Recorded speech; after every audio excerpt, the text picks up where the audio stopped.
ನಮಸ್ತೆ ಪ್ರಿಯ ವೀಕ್ಷಕರಿಗೆಲ್ಲ ಆರಾಧ್ಯ astro YouTube ಚಾನಲ್ಗೆ ತಮಗೆಲ್ಲರಿಗೂ ಆತ್ಮೀಯವಾದ ಸ್ವಾಗತ. ನಾನು ನಿಮ್ಮ ವಿಜಯ ರಾಜ್. ಸೊ ಈ ದಿನ ನಾವು ವಿಶೇಷವಾಗಿ ಇನ್ನೇನು ಲೋಕಸಭಾ ಚುನಾವಣೆ ಹತ್ತಿರ ಬರ್ತಾ ಇದೆ. ಸೊ ವೆರಿ ಇಂಟ್ರೆಸ್ಟಿಂಗ್, ಯಾರು ಗೆಲ್ತಾರೆ, ಯಾರು ಪ್ರಧಾನಿ ಆಗ್ತಾರೆ, ಇದೆಲ್ಲ ಒಂದು ಚರ್ಚೆಗಳು ನಡೀತಾ ಇರುವಂಥದ್ದು, ತುಂಬಾ ಇಂಟ್ರೆಸ್ಟಿಂಗ್ ಆಗಿರುವಂಥದ್ದು. ಎಲ್ರಿಗೂ ಕೂಡ ಒಂದು ಕುತೂಹಲ ಇದ್ದೇ ಇರುತ್ತೆ ಅಲ್ವಾ, ಯಾರು ಈ ಬಾರಿ ಗದ್ದುಗೆಯನ್ನು ಏರ್ತಾರೆ ಅಂತ ಅಲ್ವಾ, ನಾರ್ಮಲ್ ಆಗಿ. ಸೊ ಇದರ ಒಂದು ವಿಚಾರವನ್ನ ಜಾತಕಗಳ ಮುಖಾಂತರ ತೋರಿಸ್ಕೊಡ್ಲಿಕ್ಕೆ ಪ್ರಯತ್ನ ಮಾಡ್ತೇನೆ. ಒಂದು ವಸ್ತುನಿಷ್ಠ ವಿಮರ್ಶೆ ಇಲ್ಲೇನಿರುತ್ತೆ, ಒಂದು ವಸ್ತುನಿಷ್ಠ ವಿಮರ್ಶೆ ಇರುತ್ತೆ. ಅರ್ಥ ಮಾಡ್ಕೊಳ್ಳಿ, ನಾನು ಕಾಂಗ್ರೆಸ್ ಚೇಲಾನೂ ಅಲ್ಲ, ನಾನು ಇಲ್ಲಿ ಬಿಜೆಪಿ ಚೇಲಾನೂ ಅಲ್ಲ. ನಾನು ಇಲ್ಲಿಂದ ಹೊರ ಬಂದ ನಂತರ ಮೇ ಬಿ ಯಾರ ಚೇಲ ಕೂಡ ಆಗ್ಬೋದು, ಅದು ವಿಷಯ ಬೇರೆ. ಅರ್ಥ ಮಾಡ್ಕೊಳ್ಳಿ, ತುಂಬಾ ಚೆನ್ನಾಗಿದೆ. ಓಕೆನಾ. ಅದರಿಂದಾಗಿ ನಾನು ಕಾಂಗ್ರೆಸ್ನ ಪರವಾಗಿ ಆಗಲಿ ಬಿಜೆಪಿ ಪರವಾಗಿ ಆಗಲಿ ನಾನು ಈ ಮೂಮೆಂಟ್ ಅಲ್ಲಿ ಅಂತೂ ಇಲ್ಲ. ಓಕೆನಾ. ಅಂದ್ರೆ ಈ ವಿಮರ್ಶೆ ಮಾಡುವಂತ ಮೂಮೆಂಟ್ ಅಲ್ಲಿ ಅಂತೂ ಖಂಡಿತ ಇಲ್ಲ. ನಂತರದ ವಿಷಯ ಬೇರೆ. ಇಲ್ಲಿ ನಾನು ಏನಿದ್ರು ಕೂಡ ಬಹಳ ನಿಷ್ಪಕ್ಷಪಾತವಾಗಿ ಜಾತಕ ಆಕ್ಚುಲಿ ಏನು ಕಥೆ ಹೇಳುತ್ತೆ ಅದನ್ನು ಮಾತ್ರ ಹೇಳಕ್ಕೆ ಇಷ್ಟಪಡ್ತೇನೆ.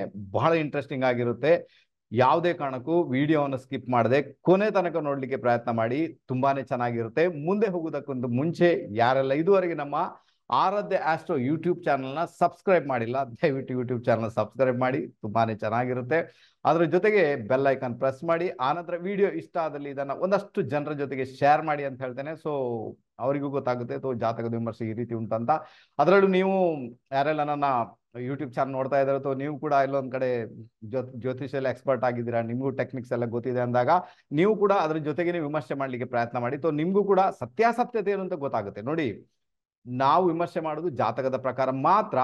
ಮತ್ತೆ ಅದೇನ್ ರಿಸಲ್ಟ್ ಬರಬೇಕು, ಯಾರನ್ನ ಗದ್ದುಗೆ ಮೇಲೆ ಕೂರಿಸ್ಬೇಕು ಅಲ್ವಾ, ಯಾವ ರೀತಿ ಇಂಪ್ಯಾಕ್ಟ್ ಅನ್ನ ಕ್ರಿಯೇಟ್ ಮಾಡಬೇಕು, ಅದೆಲ್ಲ ಅವನೊಬ್ಬನಿದ್ದಾನೆ, ಅವ್ನು ಡಿಸೈಡ್ ಮಾಡ್ತೇನೆ. ನಮ್ಗೆ ಅದೆಲ್ಲ ಬೇಡಾದ ವಿಚಾರ. ಬಟ್ ನಮ್ಮ ಕೆಲಸ ಏನಿದೆ, ಜಾತಕ ವಿಮರ್ಶೆ ಮಾಡಿ ತೋರಿಸುವಂತ ಅಷ್ಟೊಂದು ಮಾಡಿ ತೋರಿಸ್ತೇನೆ.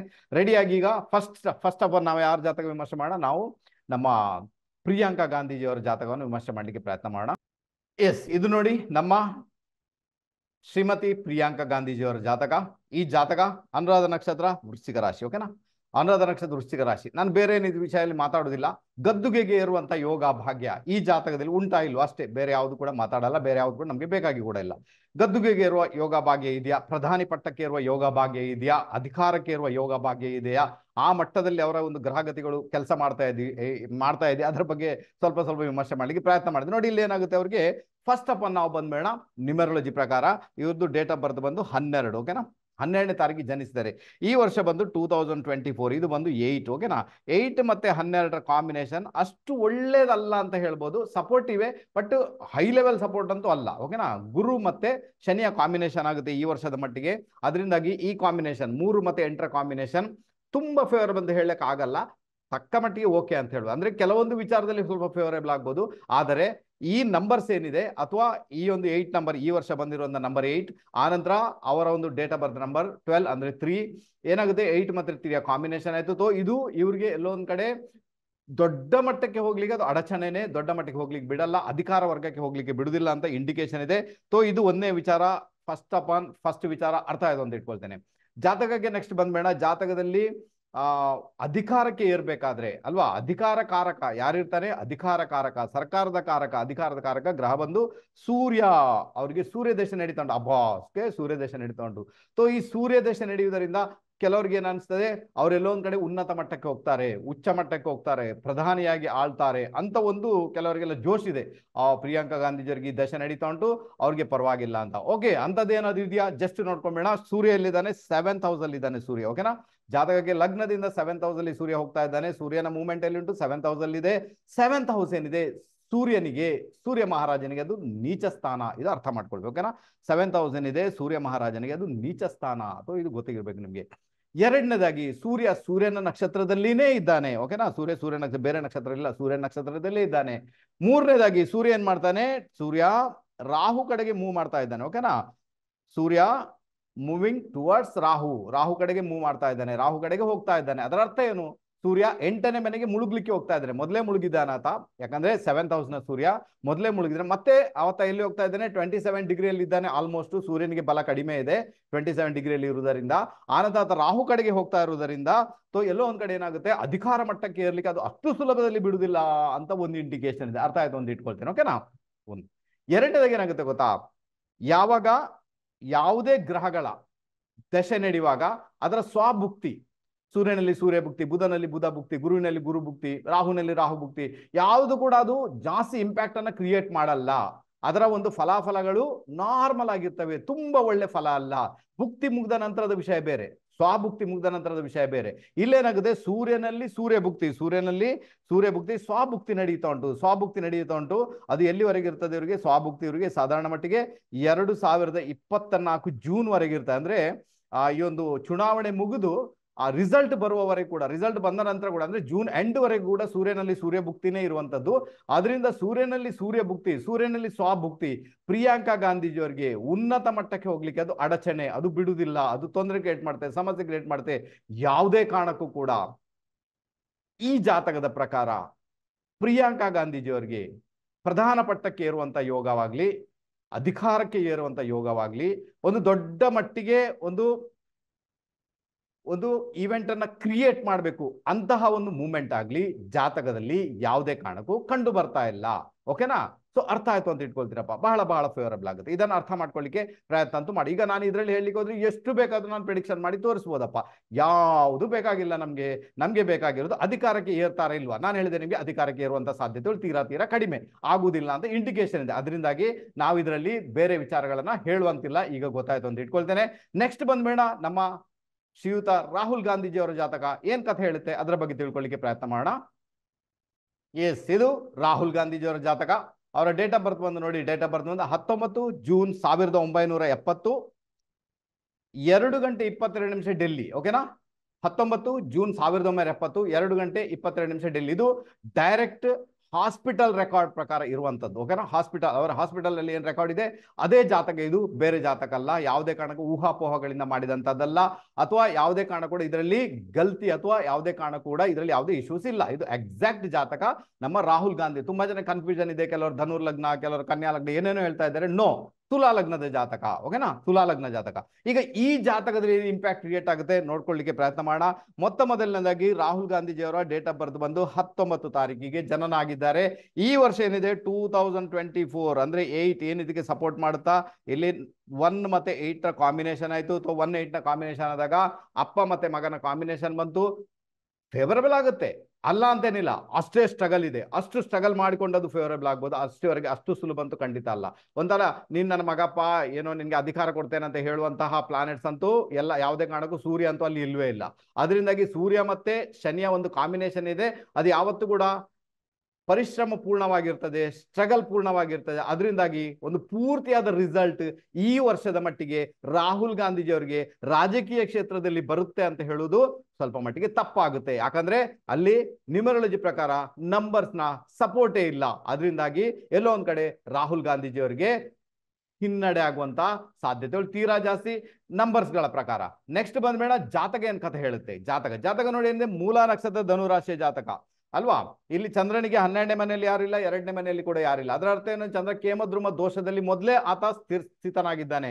ಅದರ ಅರ್ಥ ಏನಂದ್ರೆ ಮೈಂಡ್ ರಿಲೇಟೆಡ್ ಪ್ರಾಬ್ಲಮ್, ಫ್ಲಕ್ಚುಯೇಷನ್ಸ್, ಯಾವುದೇ ನಿರ್ಧಾರಗಳು ಸ್ಥಿರವಾಗಿರುವುದಿಲ್ಲ, ಬಾರಿಗೂ ಚೇಂಜಸ್ ಆಗುತ್ತೆ ಅಂತ ಒಂದು ಇಂಡಿಕೇಶನ್ ಅದು ಆಲ್ಮೋಸ್ಟ್ ಜಾತಕದಲ್ಲಿ ಇಂಡಿಕೇಶನ್ ಆಗಿದೆ. ಅದೆಲ್ಲ ಒಂದು ಸೈಡ್ ಅಲ್ಲಿ ಇರಲಿ. ಈಗ ನಾವೇನ್ ಮಾಡೋಣ, ಅಧಿಕಾರಕ್ಕೆ ಇರುವಂತ ಯೋಗ ಬಗ್ಗೆ ಜಾತಕ ತೋರಿಸ್ಕೊಡ್ತಾ ಉಂಟಲ್ವಾ ಇಲ್ಲೋ ಅದನ್ನು ನೋಡೋಣ. ಇವ್ರಿಗೆ ನಡೀತಾ ಉಂಟು ರಾಹು ದೇಶ. ಓಕೆ, ರಾಹು ದೇಶ ನಡೀತಾ ಉಂಟು, ರಾಹುನಲ್ಲಿ ಗುರು ಭುಕ್ತಿ ನಡೀತಾ ಉಂಟು ಅವ್ರಿಗೆ. ಈಗ ರಾಹು ದೇಶ ನಡೀತಾ ಇರ್ಬೇಕಾದ್ರೆ ನೆನ್ಪಿಟ್ಕೊಳ್ಳಿ, ರಾಹು ದೇಶ ನಡೀತಾ ಇರ್ಬೇಕು, ಪಂಚಮದಲ್ಲಿದ್ದಾನೆ ರಾಹು. ಪಂಚಮದ ಭಾವ ಯಾರಿಗೆ ಸಂಬಂಧಪಟ್ಟದ್ದು? ಮೊದಲನೇದಾಗಿ ಪಂಚಮದ ಭಾವ ನ್ಯಾಚುರಲ್ ಆಗಿ ಬರುವಂತದ್ದು ಸೂರ್ಯನ ರಾಶಿ. ಹಾಗಾದ್ರೆ ಅಲ್ಲಿ ಯಾರು ಬಂದ, ಯಾರ ಇಂಪ್ಯಾಕ್ಟ್ ಆಯ್ತು? ರಾಹುನೇ ಇಂಪ್ಯಾಕ್ಟ್ ಆಯ್ತು. ರಾಹು ಏನ್ ಮಾಡ್ತಾನೆ? ಸೂರ್ಯನಿಗೆ ಗ್ರಹಣವನ್ನ ತಾಗಿಸ್ತಾನೆ. ರಾಹು ದಶೆ ನಡೆದಾಗ, ಅಥವಾ ನಿಮ್ಮ ನೋಡಿ ನಿಮ್ಗೆ ಕೂಡ ನೋಡ್ಕೊಳ್ಳಿ, ನಿಮ್ಗೆ ರಾಹು ದಶೆ ನಡೆದಾಗ, ಓಕೆನಾ, ಅಥವಾ 42-49 ಏಜ್ ಸೀರೀಸ್ ನಡೆದಾಗ, ಅರ್ಥ ಮಾಡ್ಕೊಳ್ಳಿ, 40ರಿಂದ 49 ಏಜ್ ಸೀರೀಸ್ ನಡೆದಾಗ ಏನಾಗುತ್ತೆ? ರಾಹು ಎಲ್ಲಿ ಸೂರ್ಯ ಇದ್ದಾನೆ ಅಲ್ಲಿನೇ ಹೋಗಿ ಗ್ರಹಣ ತಾಗಿಸ್ತಾರೆ. ಅರ್ಥ ಆಯ್ತಾ ನಿಮ್ಗೆ? ಅದಕ್ಕೇನೆ 42-49 ಏಜ್ ಸೀರೀಸ್ ಅಲ್ಲಿ ನಿಮ್ಮ ತಂದೆಗೆ ತೊಂದರೆ ಆಗ್ಬೋದು, ನಿಮ್ಮ ಕಾರ್ಯಕ್ಷೇತ್ರದಲ್ಲಿ ಪ್ರಾಬ್ಲಮ್ ಆಗ್ಬೋದು, ನಿಮ್ಮ ಡಿಗ್ನಿಟಿಗೆ ಪ್ರಾಬ್ಲಮ್ ಆಗ್ಬೋದು, ಈ ಸಮಸ್ಯೆ ಕಾಡುತ್ತೆ. ಅಥವಾ ರಾಹು ದೇಶ ನಡೆದಾಗ ಕೂಡ ಹಾಗೇನೆ, ರಾಹು ದೇಶ ನಡೀತಾ ಉಂಟು, ಅವಾಗೇನಾಯ್ತು? ನಿಮ್ಮ ಜಾತಕದಲ್ಲಿ ಎಲ್ಲಿ ಸೂರ್ಯ ಇದ್ದಾನೆ ಅಲ್ಲಿನೇ ಹೋಗಿ ರಾಹು ಗ್ರಹಣ ತಾಗಿಸ್ಬಿಡ್ತಾನೆ. ಸೊ ರಾಹುಗೆ ಗ್ರಹಣ ಆಯ್ತು. ಈಗ ಸೂರ್ಯನಿಗೆ ಗ್ರಹಣ ಆದಾಗ ಏನಾಯ್ತು, ಯಾವ ಮಟ್ಟಕ್ಕೆ ನಮಗೆ ಹೋಗ್ಬೇಕು, ಅಧಿಕಾರ ವರ್ಗಕ್ಕೆ ಹೋಗ್ಬೇಕು, ಅದು ಹೋಗೋಕೆ ಬಿಡುದಿಲ್ಲ ಅಂತ ಒಂದನೇ ಇಂಡಿಕೇಶನ್ ನೋಡಿ. ನಿಮಗೆ ನ್ಯೂಮರಾಲಜಿ ಪ್ರಕಾರ ಗೊತ್ತಾಯ್ತು, ಈಗ ಜ್ಯೋತಿಷದ ಪ್ರಕಾರ ಗೊತ್ತಾಯ್ತು, ರಾಹು ಇಲ್ಲಿ ಅಧಿಕಾರಕ್ಕೆ ಸಂಬಂಧಪಟ್ಟಂತೆ ಸಪೋರ್ಟ್ ಮಾಡುವುದಿಲ್ಲ ಅಂತ ಇಂಡಿಕೇಶನ್ ಆಯ್ತು. ಇದು ಒಂದನೇ ವಿಚಾರ. ಎರಡನೇ ವಿಚಾರ ನೋಡ್ಕೊಳ್ಳಿ ಏನುಂಟಂತ. ಅಧಿಕಾರಕಾರಕ ಯಾರು? ಸೂರ್ಯ. ಭಾಗ್ಯದಲ್ಲಿದ್ದಾನೆ. ಓಕೆನಾ? ಎಲ್ಲಿದ್ದಾನೆ? ಅಧಿಕಾರಕಾರಕ ಸೂರ್ಯ ಭಾಗ್ಯದಲ್ಲಿದ್ದಾನೆ, ಕುಜನ್ ಜೊತೆ ಇದ್ದಾನೆ. ಅಬ್ಬಬ್ಬಬ್ಬ, ಒಳ್ಳೆ ಯೋಗ, ಪರವಾಗಿಲ್ಲ. ಓಕೆನಾ? ಸೂರ್ಯ ಯಾವ ನಕ್ಷತ್ರ? ಸೂರ್ಯ ಇರುವುದು ಮೃಗಶಿರ ನಕ್ಷತ್ರದಲ್ಲಿ ಹೋಗ್ತಾ ಇದ್ದಾನೆ, ಅಂದ್ರೆ ಕುಜನ ನಕ್ಷತ್ರ. ಕುಜ ಅವನ ಜೊತೆಗೇನಿದ್ದಾನೆ. ಇಲ್ಲಿ ವಿಶೇಷವಾಗಿ ನೋಡ್ಕೊಳ್ಬೇಕಾದಂತ ವಿಚಾರ ಏನ್ ಗೊತ್ತಾ, ಸೂರ್ಯ ಮತ್ತೆ ಕುಜನ ಡಿಸ್ಪೋಸಿಟರ್. ಅರ್ಥ ಮಾಡ್ಕೊಳ್ಳಿ, ಸೂರ್ಯ ಮತ್ತೆ ಕುಜನ ರಾಶ್ಯಾಧಿಪತಿ ಯಾರು? ಬುಧ. ಬುಧ ಎಲ್ಲಿದ್ದಾನೆ? ಅಷ್ಟಮದಲ್ಲಿ ಸ್ಥಿತನಾಗಿದ್ದಾನೆ, ರೋಹಿಣಿ ನಕ್ಷತ್ರದಲ್ಲಿ. ಬುಧ ಎಲ್ಲಿದ್ದಾನೆ? ಅಷ್ಟಮದಲ್ಲಿದ್ದಾನೆ, ರೋಹಿಣಿ ನಕ್ಷತ್ರದಲ್ಲಿ. ತನ್ನ ಮನೆಯಿಂದ 12th ಹೌಸ್ ಅಲ್ಲಿದ್ದಾನೆ, ವ್ಯಯಸ್ಥಾನದಲ್ಲಿದ್ದಾನೆ. ಭಾಗ್ಯಸ್ಥಾನಕ್ಕೆ ಯಾವ ರೀತಿಯ ಇಂಪ್ಯಾಕ್ಟ್ ಹೋಗ್ಬೇಕು, ಭಾಗ್ಯಸ್ಥಾನಕ್ಕೆ ಯಾವ ರೀತಿಯ ಒಂದು ರಿಸಲ್ಟ್ ಹೋಗ್ಬೇಕು ಅಥವಾ ಶಕ್ತಿ ಪ್ರಧಾನ ಆಗ್ಬೇಕು, ಆಗ್ತಾ ಇಲ್ಲ. ಅದಕ್ಕೆ ಏನಾಗುತ್ತೆ, ಬುಧ ಬಂದು ವಾಣಿಕಾರಕ. ವಾಣಿಕಾರಕ ಬುಧ ಅಷ್ಟಮದಲ್ಲಿ ಇರುವುದರಿಂದ ಏನಾಗುತ್ತೆ, ಬೇರೆಯವರಿಗೆ ನೀಚ ತೋರಿಸುವುದು ಅಥವಾ ಯಾವುದರ ಬಗ್ಗೆ ನೀಚತನದಿಂದ ಮಾತಾಡುವುದು, ಇನ್ಸಲ್ಟ್ ಮಾಡಿ ಮಾತಾಡುವುದು, ಅಥವಾ ಮಾತುಗಾರಿಕೆಯಲ್ಲಿ ವ್ಯತ್ಯಯ ಆಗುವುದು, ಯಾವುದೋ ಒಂದು ಕಾರಣಕ್ಕೆ ಮಾತು ಅದು 100% ಆಗುತ್ತೆ. ಅದಕ್ಕೋಸ್ಕರ ಏನಾಗುತ್ತೆ, ಎಲ್ಲೋ ಒಂದು ಕಡೆ ಈ ಪಾರ್ಟ್ ಇದೆಯಲ್ವಾ, ಭಾಗ್ಯಸ್ಥಾನ, ಭಾಗ್ಯಸ್ಥಾನಕ್ಕೆ ಬಲ ಇಲ್ಲ ಅಂತ ಆಯ್ತು. ಭಾಗ್ಯಸ್ಥಾನಕ್ಕೆ ಅದಕ್ಕೆ ತಂದೆಯ ಸುಖದಿಂದ ಮೊದಲೇ ವ್ಯತ್ಯಯ, ತಂದೆಯ ಸುಖ ಮೊದಲೇ ಕಳ್ಕೊಂಡಿದ್ದಾರೆ. ಶುಕ್ರನಲ್ಲಿ ಶುಕ್ರ ಭುಕ್ತಿ ಬಂದಾಗ ಅದೇ ಸಮಯದಲ್ಲಿ ರಾಜೀವ್ ಗಾಂಧಿ ಅವರು ತಮಿಳುನಾಡಿನ ಶ್ರೀ ಪೆರಂಬುದೂರಿನಲ್ಲಿ ಹತ್ಯೆಗೊಳಗಾದ್ರು. ಯಾವಾಗ? ಶುಕ್ರನಲ್ಲಿ ಶುಕ್ರ ಭುಕ್ತಿ ಜಸ್ಟ್ ಸ್ಟಾರ್ಟ್ ಆದಾಗ್ಲೇ ಆ ಮೂಮೆಂಟ್ ಅಲ್ಲಿ ಅವಘಡ ನಡೆಯಿತು. ಅರ್ಥ ಆಯ್ತಾ ನಿಮ್ಗೆ? ನೋಡಿ, 9ನೇ ಮನೆ ಎನರ್ಜಿ ಆಲ್ಮೋಸ್ಟ್ ಡೌನ್ ಆಗಿದೆ. 9ನೇ ಮನೆ ಎನರ್ಜಿ ಕೆಲಸನೇ ಮಾಡ್ತಾ ಇಲ್ಲ. ಯಾಕೆ? ಯಾಕಂದ್ರೆ ಅದು ಡಿಸ್ಪೋಸಿಟರ್ ಯಾರಿದ್ದಾನೆ, ಅಷ್ಟಮದಲ್ಲಿದ್ದಾನೆ, ತನ್ನಿಂದ 12ನೇ ಮನೆ ವ್ಯಯಸ್ಥಾನದಲ್ಲಿದ್ದಾನೆ. ಅದಕ್ಕೆ ಎಷ್ಟು ಇಂಪ್ಯಾಕ್ಟ್ ಅನ್ನು ಕೊಡ್ಬೇಕಾದನ್ನು ಕೊಡ್ಲಿಕ್ಕೆ ಆಗ್ತಾ ಇಲ್ಲ. ಇನ್ನೊಂದು ಇಂಟ್ರೆಸ್ಟಿಂಗ್ ವಿಚಾರ ನೋಡಿ, ರಾಹುಲ್ ಗಾಂಧೀಜಿಯವರಿಗೆ ಮದುವೆ ಆಗಿಲ್ಲ, ಗೊತ್ತಿರುವಂತ ವಿಚಾರ ಎಲ್ರಿಗೂ ಕೂಡ, ದೇಶಕ್ಕೇನೆ ಗೊತ್ತಿದೆ, ನನ್ಗಂತಲ್ಲ.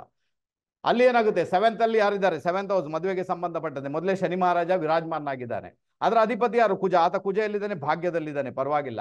ಬಟ್ ಅದರ ಆ ಭಾಗ್ಯ ಸಪ್ತಮಾಧಿಪತಿ ಭಾಗ್ಯದಲ್ಲಿ, ಆ ಭಾಗ್ಯದ ಡಿಸ್ಪೋಸಿಟ್ ಅಷ್ಟಮದಲ್ಲಿ, ಅದಕ್ಕೆ ಮದುವೆ ಆಗ್ಲಿಕ್ಕೂ ಕೂಡ ಬಿಡ್ಲಿಲ್ಲ. ಹಾಗಾದ್ರೆ ಒಂದು ಕಡೆ 7th ಹೌಸ್, ಒಂದು ಕಡೆ ಭಾಗ್ಯಸ್ಥಾನ, ಅಲ್ಲಿ ಯಾವುದೆಲ್ಲ ಪ್ಲಾನೆಟ್ಸ್ ಉಂಟು ಅದಕ್ಕೆ ಸಂಬಂಧಪಟ್ಟದ ರಿಸಲ್ಟ್ ಅನ್ನ ಇಷ್ಟವರೆಗೂ ಕೂಡ ಕೊಡ್ಲಿಕ್ಕೆ ಸಾಧ್ಯ ಆಗಿಲ್ಲ ಅಂತಲೇ ಇಂಡಿಕೇಶನ್. ಅರ್ಥ ಆಯ್ತು ಅಂತ ಇಟ್ಕೊಳ್ತೀನಿ. ಅದಕ್ಕೋಸ್ಕರ ಏನಾಗುತ್ತೆ, ಯಾವಾಗ ಸೂರ್ಯನ ಡಿಸ್ಪೋಸಿಟರ್ ರೈಟ್ ವೇ ಅಲ್ಲಿ ಇಲ್ಲ, ಸಮಸ್ಯೆಗೊಳಗಾಗಿದ್ದಾನೆ, ಅಲ್ಲಿ ತಾಕತ್ತನ್ನು ಒದಗಿಸುವಂತ ಕೆಪಬಿಲಿಟಿ ಅವನಿಗೆ ಇಲ್ಲ ಅಂದಾಗ ಅಧಿಕಾರ ವರ್ಗಕ್ಕೆ ಏರುವಂತ ಸಾಧ್ಯತೆಗಳು ಕೂಡ ಇಲ್ಲ.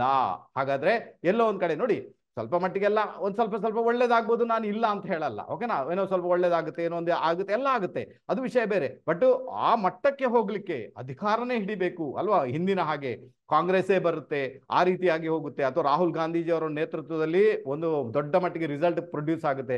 ಅಂತಹ ಸಾಧ್ಯತೆಗಳು ಜ್ಯೋತಿಷದ ಪ್ರಕಾರ, ಅವರ ಜಾತಕದ ಪ್ರಕಾರ ತೀರಾ ಕಡಿಮೆ ಇದೆ. ನಾನು ಏನು ಮಾಡುವಾಗಿಲ್ಲ, ಜಾತಕ ಕಥೆ ಹೇಳ್ತಾ ಉಂಟು. ಅರ್ಥ ಆಯ್ತಾ ನಿಮ್ಗೆ? ಅರ್ಥ ಆಯ್ತು ಅಂತ ಇಟ್ಕೊಳ್ತೀನಪ್ಪ. It's a very interesting subject. ಇನ್ನೊಂದು ವಿಚಾರ ನೆನ್ಪಿಟ್ಕೊಳ್ಳಿ, ಇಲ್ಲಿ ಏನಾಗುತ್ತೆ, ಎಲ್ಲೋ ಒಂದ್ ಕಡೆ ಅವ್ರಿಗೆ ನಮ್ಮ ಒಂದು ಚುನಾವಣೆ ಸ್ಟಾರ್ಟ್ ಆದ ನಂತರ, ಚುನಾವಣೆ 19 ಏಪ್ರಿಲ್ಗೆ ಸ್ಟಾರ್ಟ್ ಆಗುತ್ತೆ, ಅಲ್ಲಿಂದ 4 ಜೂನ್ ವರೆಗೂ ಕೂಡ, ಅಥವಾ ಇವರಿಗೆ ಸಾಧಾರಣ ಮಟ್ಟಿಗೆ 1ನೇ ಜೂನ್ ವರೆಗೂ ಕೂಡ. ಓಕೆನಾ? ಗುರುವಿನಲ್ಲಿ ಗುರು ಭುಕ್ತಿ ನಡೀತಾ ಇರ್ತದೆ, ರಾಹುವಿನಲ್ಲಿ ಗುರು ಭುಕ್ತಿ. ಆಯ್ತಾ? ರಾಹುವಿನಲ್ಲಿ ಗುರು ಭುಕ್ತಿ ಬಹಳ ಜಂಜಾಟನ್ನ ಕ್ರಿಯೇಟ್ ಮಾಡುವಂತ ಯೋಗ, ಅದು ಬಹಳ ಬಹಳ ಅಡೆತಡೆಗಳನ್ನ ಕೊಡುವಂಥದ್ದು, ಸ್ಟ್ರಗಲ್ ಅನ್ನ ಕೊಡುವಂಥದ್ದು, ಪರಾಕ್ರಮ. ರೈಟ್ ತಾನೆ? ಆತ ವಿಶೇಷ ರೀತಿಯಲ್ಲಿ ಏನಾಗುತ್ತೆ, ರಾಹು ಯಾರು? ರಾಹು 11ನೇ ಮನೆ ಅಧಿಪತಿ, ಗುರು ಯಾರು? ಭಾಗ್ಯಾಧಿಪತಿ. ಅಂದ್ರೆ ತ್ರಿರೇಕಾದಶ, ಈ ತ್ರಿರೇಕಾದಶದ ಒಂದು ಕಾಂಬಿನೇಷನ್ ಇರ್ತದೆ ಯಾವಾಗ ರಾಹುನಲ್ಲಿ ಗುರು ಭುಕ್ತಿ ಬಂದಾಗ. ಆವಾಗ ಏನಾಯ್ತು, ಅದು 100% ನಿಮ್ಗೆ ಬಹಳ ಸ್ಟ್ರಗಲ್ ಅನ್ನ ಕ್ರಿಯೇಟ್ ಮಾಡುತ್ತೆ, ನಿಮ್ಮನ್ನು ಅಷ್ಟು ಸುಲಭದಲ್ಲಿ ಹೋಗ್ಲಿಕ್ಕೆ ಅಂತೂ ಅದು ಬಿಡುವುದೇ ಇಲ್ಲ ಅಂತ ಒಂದು ಇಂಡಿಕೇಶನ್ ಇದೆ. ಇದನ್ನ ಅರ್ಥ ಮಾಡ್ಕೊಳ್ಬೇಕು. ಇನ್ನೊಂದು ವಿಚಾರ ಅರ್ಥ ಮಾಡ್ಕೊಳ್ಬೇಕೇನಂದ್ರೆ, ಯಾವಾಗ ತುಲಾ ಲಗ್ನದ ಜಾತಕ, ನಿಮ್ದು ತುಲಾ ಲಗ್ನದ ಜಾತಕ, ಗುರು ದಶೆ ನಡೀತಾ ಉಂಟು. ಗುರು ಯಾರು ಈ ಜಾತಕಕ್ಕೆ? ತೃತೀಯಾಧಿಪತಿ ಮತ್ತೆ 6ನೇ ಮನೆ, 6th ಲಾರ್ಡ್ ಆತ ಅಲ್ವಾ? 3ನೇ ಮನೆ ಅಧಿಪತಿ ಮತ್ತೆ 6ನೇ ಮನೆ ಅಧಿಪತಿ. 3ನೇ ಮನೆ ಅಧಿಪತಿ 6ನೇ ಮನೆ ಅಧಿಪತಿ ಆದಾಗ ಏನಾಗುತ್ತೆ, 3ನೇ ಮನೆ 6ನೇ ಮನೆ ಉಪಚಯ ಸ್ಥಾನ, ಉಪಚಯ ಸ್ಥಾನದ ಅಧಿಪತಿ ಯಾರು? ಗುರು ಆಗ್ತಾನೆ. ಹಾಗಾದ್ರೆ ಗುರು ವಿಶೇಷ ರೀತಿಯಲ್ಲಿ ಪ್ರಾಬ್ಲಮ್ ಅನ್ನ ಕ್ರಿಯೇಟ್ ಮಾಡಬಲ್ಲ ತುಲಾ ಲಗ್ನದವರಿಗೆ. ಅರ್ಥ ಮಾಡ್ಕೊಳ್ಬೇಕು ಇದನ್ನ. ತುಲಾ ಲಗ್ನದವರಿಗೆ ಗುರು ದಶೆ ನಡೆದಾಗ ತುಂಬಾ ಸುಲಭ ಅಲ್ಲ ಮುಂದೆ ಹೋಗುವಂತದ್ದು. ಯಾಕಂದ್ರೆ ಅಲ್ಲೇನಾಗುತ್ತೆ, ಗುರುವಿಗೆ ಮೊದಲೇ ಸಾಫ್ಟ್ ನೇಚರ್ ಇರ್ತದೆ, ಎಲ್ಲಾ ರೀತಿಯಲ್ಲಿ ಕೂಡ ಆ ಒಂದು ಕೆಪಬಿಲಿಟಿ ಇರುವುದಿಲ್ಲ. ಅದಕ್ಕೆ ಏನಾಗುತ್ತೆ, ಅವ್ರು ಎಕ್ಸಾಸ್ಟ್ ಆಗಿಬಿಡ್ತಾರೆ. ಪ್ರಯತ್ನ ಮಾಡ್ತಾ ತಮ್ಮನ್ನು ತಾವೇ ಎಕ್ಸಾಸ್ಟ್ ಮಾಡ್ಕೊಳ್ತಾರೆ, ತಾವೇ ಬೆವರಳಿಕೊಳ್ತಾರೆ. ಅಂತ ಪರಿಸ್ಥಿತಿ ಕ್ರಿಯೇಟ್ ಆಗುತ್ತೆ ಯಾವಾಗ ತುಲಾ ಲಗ್ನಕ್ಕೆ ಗುರು ದಶೆ ಗುರು ಭುಕ್ತಿ ಸ್ಟಾರ್ಟ್ ಆಗುತ್ತೆ ಅಥವಾ ನಡೆಯುತ್ತೆ. ಬೇಕಾದ್ರೆ ಬೇಕಾದ್ರೆ ನಿಮ್ಮ ಜಾತಕ ಚೆಕ್ ಮಾಡಿ ನೋಡಿ, ಯಾರ್ದು ತುಲಾ ಲಗ್ನ ಜಾತಕ ಇದೆ ಇದೇ ಪರಿಸ್ಥಿತಿ. ಯಾಕಂದ್ರೆ ಅವರನ್ನೇ ಅವರು ಪ್ರೊಡ್ಯೂಸ್ ಮಾಡುವಂತ ಒಂದು ಸಂದರ್ಭದಲ್ಲಿ ಅಥವಾ ಯಾವುದೇ ಒಂದು ರಿಸಲ್ಟ್ ಅನ್ನ ಪ್ರೊಡ್ಯೂಸ್ ಮಾಡ್ಬೇಕು ಆ ಸಂದರ್ಭದಲ್ಲಿ ಪ್ರಯತ್ನ ಮಾಡ್ತಾ ಮಾಡ್ತಾ ಮಾಡ್ತಾ ಅಲ್ಲಿ ಎಕ್ಸಾಸ್ಟ್ ಆಗಿಬಿಡ್ತಾರೆ. ಈ ಪರಿಸ್ಥಿತಿ ಕ್ರಿಯೇಟ್ ಆಗುತ್ತಪ್ಪ.